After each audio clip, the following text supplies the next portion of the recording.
अस्सलामुअलैकुम, welcome back to my channel AS cooking diary. उम्मीद करती हूँ आप सब खैरियत से होंगे। बिस्मिल्लाहिर्रहमानिर्रहीम। आज मैं जो डिश बना रही हूँ, सबसे पहले उसके लिए 4 से 5 टेबलस्पून मैंने ऑयल के लेने हैं। ऑयल गर्म होने पे मैं इसके अंदर लहसुन का पेस्ट शामिल कर रही हूँ। चाहे तो पेस्ट शामिल करें, चाहे तो लहसुन को कूट के। और उसके बाद जो चीज़ इसमें जाएगी वो है मटन। मटन को धो के साफ़ कर लिया था। ये मेरे पास 1 kg मटन है। इसको अच्छे तरीके से मैं भून लूँगी।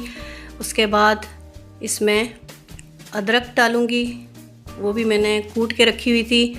अदरक डालने के बाद अच्छे तरीके से हिलाऊंगी इसको। 2 बड़ी इलायची इसके अंदर डाल रही हूँ। बहुत सिंपल सी रेसिपी है लेकिन बहुत मज़े की बन के तैयार होती है। 1 टीस्पून नमक का मैंने ऐड कर दिया।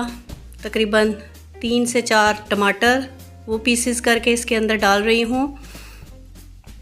अच्छे तरीके से हिलाऊंगी। 2 गिलास पानी के इसमें ऐड करूँगी और मैं इसको कुकर को चला दूँगी और इसको गलने के लिए छोड़ दूँगी तकरीबन 15 से 18 मिनट।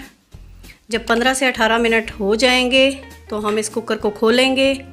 तो देखिए 15 मिनट होने को हैं। तकरीबन 16-17 मिनट गुज़र गए जब तक इसकी मैंने भाप निकाली। अब इसको खोल रही हूँ तो देखें यहाँ पे हमारा गोश्त जो है वो अच्छे तरीके से गल चुका है। इसको भून लूँगी और जब ये अच्छे तरीके से भुन जाए, तकरीबन मैंने 7-8 मिनट इसको भुना है।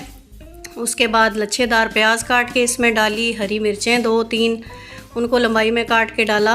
अब मैं थोड़ी देर के लिए इसको दम पे रखूँगी और फिर डिश आउट करने के बाद आपको दिखाती हूँ इसकी फ़ाइनल लुक। तो ये देखिए बहुत मज़ेदार सा मटन, नमकीन मटन बन के तैयार हो चुका है। बाकी कोई चीज़ इसमें नहीं गई, बहुत सिंपल मसालों से ये तैयार हुआ है। तो जितना ये सिंपल नज़र आ रहा है ये उतना ही ज़्यादा टेस्टी है। आप ज़रूर बनाइए, घर में ट्राई कीजिए, सब उंगलियां चाटते रह जाएंगे। बहुत शुक्रिया मेरी वीडियो देखने के लिए। इंशाल्लाह मिलेंगे नेक्स्ट वीडियो में नेक्स्ट रेसिपी के साथ। तब तक अल्लाह हाफिज़।